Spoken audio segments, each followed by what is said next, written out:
ઉંડેરા ખાતે યુવા youth charitable trust દ્વારા ભવ્ય રક્તદાન કેમ્પનું આયોજન કરવામાં આવ્યું. આ કાર્યક્રમનું સફળ સંચાલન દિવ્યાંગ પટેલ એટલે કે પપ્પુભાઈ અને તેમની ટીમ દ્વારા કરાયું. આ પ્રસંગે અગ્રણી નેતા રાજેશ આયરે ખાસ ઉપસ્થિત રહ્યા હતા. તેમણે રક્તદાતાનો ઉત્સાહ વધારતા જણાવ્યું કે રક્તદાન એ મહાદાન છે. વધુમાં તેમણે યુવાનોને વ્યસન મુક્ત બની તંદુરસ્ત જીવન જીવવા અને સમાજ સેવા માટે કટિબદ્ધ થવા પ્રેરિત કર્યા હતા.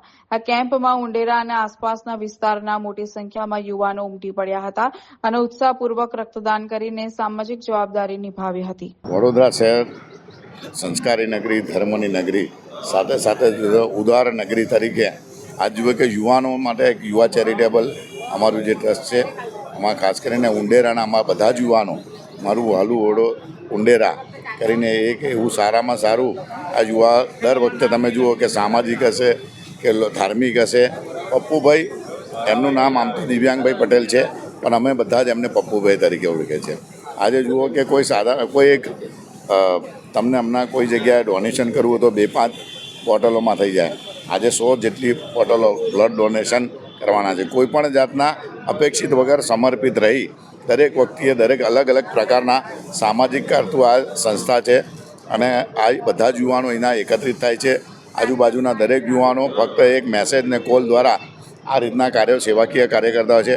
ભગવાનને પ્રાર્થના કરીએ અને ખાસ કરીને વડોદરા શહેરની દરેક યુવાનો માટે એક પહેલ છે કે યુવાનો ફક્ત ને ફક્ત વ્યસનમાંથી મુક્તિ થાય, સાથે સાથે આવા સામાજિક કામો કરે.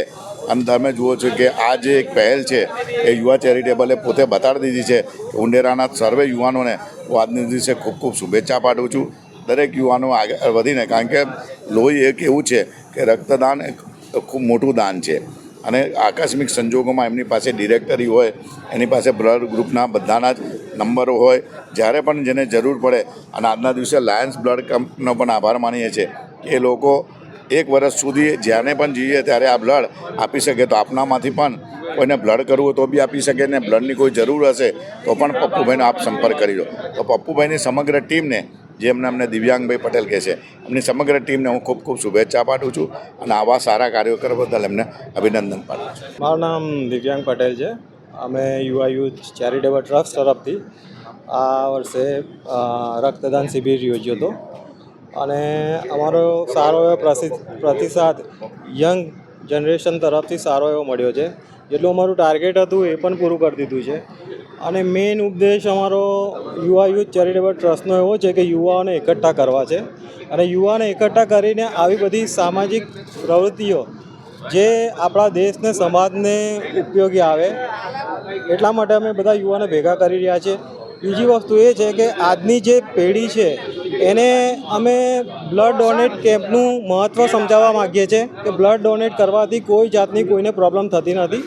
બ્લડ ડોનેટ કરવું જ જોઈએ, જેથી કરીને તમારું જ બ્લડ આજે એકઠું થઈને આગળ કોઈની જિંદગી બચાવી શકે છે. અને આજનો સમય એવો મહામારીનો ચાલી રહ્યો છે, યુદ્ધ ધોરણનો ચાલી રહ્યો છે કે ગમે ત્યારે બ્લડની જરૂર ગમે તે જગ્યાએ પડી શકે છે. કોઈ પણ રાજ્ય હોય, સિટી હોય, ગમે ત્યાં જરૂર પડી શકે છે.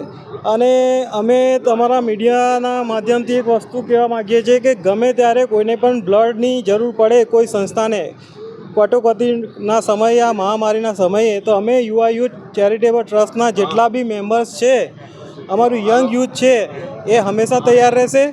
અને જ્યારે પણ જરૂર પડે અમને કોલ કરજો. અમે ત્યાં આવીને જેટલું બનશે એટલી સમાજ સેવા કરીશું અને જેવી જરૂરિયાત હશે એવી પૂરી કરીશું.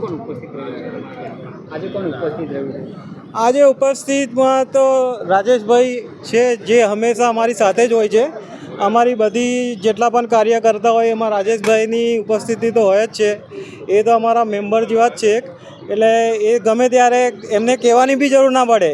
રાજેશભાઈ એવા માણસ છે કે અમે એમને પર્સનલી કોઈ એવું ઇન્વિટેશન પણ ના આપીએ ને તો પણ રાજેશભાઈનો સંબંધ એવો જ અમારી સાથે કે અમારી સાથે આવી જાય જેવી જરૂરત હોય. કોઈ પણ ઘટના, જેમ કે હનુમાન જયંતિ, ગમે તે પ્રસંગ હોય તો રાજેશભાઈની ઉપસ્થિતિ તો હોય ને હોય જ છે.